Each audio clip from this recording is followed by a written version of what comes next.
BJP के पूर्व राष्ट्रीय उपाध्यक्ष प्रभात झा का निधन। शुक्रवार की सुबह गुरुग्राम के मेदांता में ली अंतिम सांस। 67 वर्ष के थे प्रभात झा। निधन की सूचना मिलते ही जिला भाजपा नेताओं के साथ ही उनके गांव में शोक की लहर। शनिवार को बिहार के सीतामढ़ी जिले में किया जाएगा प्रभात झा का अंतिम संस्कार। प्रभात झा भाजपा के प्रदेश अध्यक्ष और राष्ट्रीय उपाध्यक्ष रह चुके थे। बीजेपी के वरिष्ठ नेता प्रभात झा की मौत के बाद राजनीतिक गलियारों में शोक की लहर। बीजेपी नेताओं को प्रभात झा के निधन का काफी दुख। कैबिनेट मंत्री प्रद्युम्न सिंह तोमर और सीएम मोहन ने प्रभात झा के निधन पर गहरा दुख जताया। भारतीय जनता पार्टी के वरिष्ठ नेता, पूर्व प्रदेश के अध्यक्ष, राज्यसभा सांसद, वरिष्ठतम नेता, एक राजनीति में आज से वो आज हमारे बीच नहीं रहे। एक मध्य प्रदेश की राजनीति में एक रिक्तता आई है, उसको भर पाना मुझे लगता कैसे भर पाएंगे। मैं उनके चरणों में श्रद्धांजलि अर्पित करता हूँ।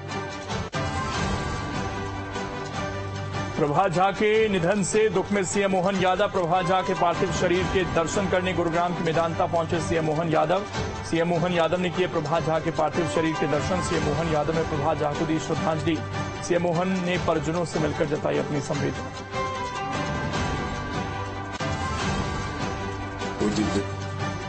बीजेपी के वरिष्ठ नेता प्रभात झा के निधन पर मध्य प्रदेश के कृषि मंत्री इंदर सिंह कंसाना ने व्यक्त किया शोक। कहा उनके निधन से प्रदेश को ही नहीं पार्टी और मुझे भी काफी नुकसान। मुझे बेहद दुख है। उन्होंने पत्रकारिता से शुरुआत की और राजनीतिक जीवन में हमारे प्रदेश के भारतीय जनता पार्टी के अध्यक्ष रहे, राज्यसभा के सदस्य रहे। बड़े व्यवहार कुशल, मिलनसार, योग्य, अनुभवी, ईमानदार नेता थे। आज आदरणीय प्रभात झा जी के निधन पर मैं शोकाकुल परिवार को अपनी ओर से, अपने परिवार की ओर से, पार्टी की ओर से विनम्र श्रद्धांजलि अर्पित करता हूं। छत्तीसगढ़ के अग्निवीरों के लिए सरकार का बड़ा ऐलान। पुलिस आरक्षक, जेल प्रहरी और वन रक्षकों में मिलेगा आरक्षण। सीएम विष्णुदेव साय ने किया बड़ा ऐलान। विशेष आरक्षण के लिए सरकार जारी करेगी दिशा निर्देश।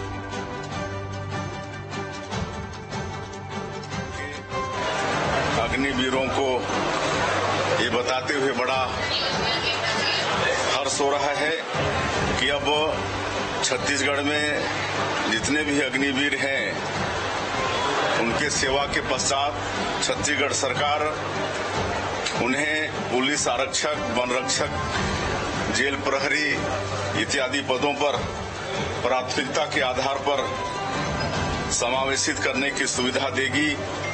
इस उद्देश्य हेतु एक निश्चित आरक्षण की सुविधा हेतु विस्तृत दिशा निर्देश छत्तीसगढ़ की सरकार शीघ्र जारी करने जा।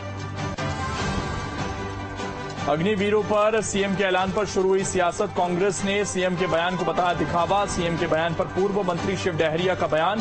कहा अग्निवीरों की योजना वास्तविक रूप से ठीक नहीं। पहले जैसे भर्ती होती थी वैसे भर्ती होनी चाहिए।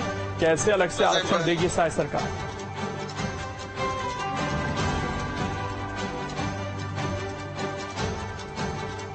अग्निवीर की जो योजना है वो वास्तव में ठीक नहीं है। बाप नौकरी कर रहा है, बेटा 4 साल में रिटायर होकर बेरोजगार हो जाएगा। तो ये योजना को बंद करना चाहिए और जो पहले की तरह जिस तरह से भर्ती होती थी उस तरह से भर्ती किया जाना चाहिए। अभी इसको अच्छा साबित करने के लिए केंद्र के निर्देश पर आरक्षक में या अन्य जगहों में इन लोगों को प्राथमिकता की बात कर रहे हैं, लेकिन जो आरक्षण की व्यवस्था है उसमें अलग से आरक्षण ये उन लोगों को कैसे दे सकते हैं।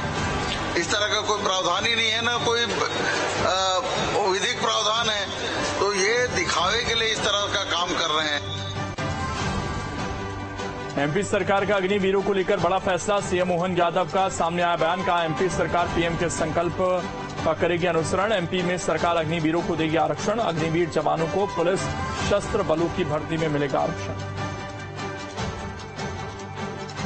मध्य प्रदेश सरकार आज कारगिल दिवस के अवसर पर यशस्वी प्रधानमंत्री श्रीमान नरेंद्र मोदी जी की भावना के अनुसार निर्णय करती है कि हमारे यहाँ विविध प्रकार की पुलिस और सशस्त्र बलों की भर्ती में अग्निवीर जवानों को आरक्षण का लाभ देगी।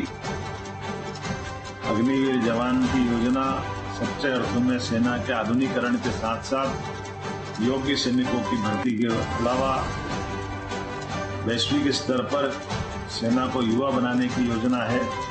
मैं आज के इस अवसर पर माननीय यशस्वी प्रधानमंत्री श्रीमान नरेंद्र मोदी जी ने कारगिल दिवस के अवसर पर जो संकल्प लिया है उसका पूर्णतः अनुसरण करते हुए मध्य सरकार को उनकी भावनाओं के अनुसार हम कदम से कदम मिला के चले।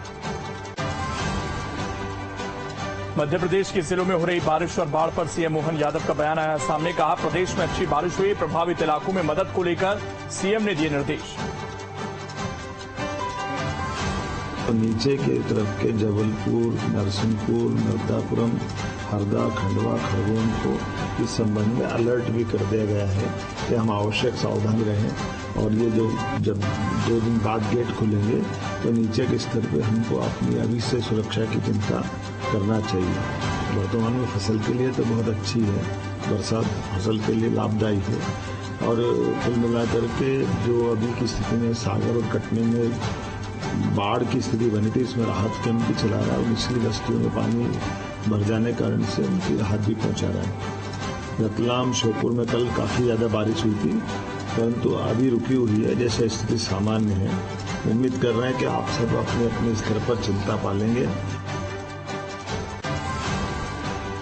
विधायक निधि कम करने पर प्रदेश कांग्रेस अध्यक्ष दीपक बैज ने सरकार पर साधा निशाना। दीपक बैज ने कहा, कांग्रेस सरकार ने क्षेत्र के विकास के लिए विधायक निधि में बढ़ोतरी कर 4 करोड़ किया था। अब विधायक निधि कम की जाती है तो ये उचित नहीं। विधायक निधि कम करने से जनता के विकास के काम में आएगी बाधा। कांग्रेस की सरकार थी तो क्षेत्र के विकास के लिए विधायकों का विधायक निधि कांग्रेस की सरकार ने बढ़ाई और 4 करोड़ की, और उस समय भारतीय जनता पार्टी के विधायकों को भी हमारे जो मंत्रियां हैं, सरकार है, उनको देती थी। लेकिन जिस तरह से अगर हमारे विधायकों के साथ अगर इस तरह से प्रभारी मंत्री का अगर मत को कम किया जाता है, मैं समझता हूं कि बिल्कुल भी उचित नहीं है। छत्तीसगढ़ में मलेरिया और डायरिया के प्रकोप पर प्रदेश के स्वास्थ्य मंत्री श्याम बिहारी जायसवाल का बयान आया सामने। मलेरिया और डायरिया को लेकर कहा, सरकार मलेरिया और डायरिया की रोकथाम के लिए पूरी तरह से प्रतिबद्ध। डायरिया और मलेरिया की रोकथाम के लिए 1000 से ज्यादा रैपिड टेस्ट टीम बनाई गई है। प्रदेश में हर दिन सामने आ रहे हैं मलेरिया और डायरिया के केस। देश में मलेरिया और डायरिया के रोकथाम के लिए माननीय विष्णुदेव साय जी की सरकार पूरी तरह से प्रतिबद्ध है और आज प्रदेश में चाहे बस्तर क्षेत्र हो, बीजापुर हो या बलरामपुर हो या मध्य छत्तीसगढ़ हो, सभी क्षेत्रों में मलेरिया को रोकने के लिए लोगों के ज्यादा से ज्यादा संख्या में उनके ब्लड टेस्ट किए जा रहे हैं, दवाइयां दी जा रही हैं। डायरिया के लिए रैपिड रिस्पांस टीम बना दी गई है। छत्तीसगढ़ विधानसभा के 5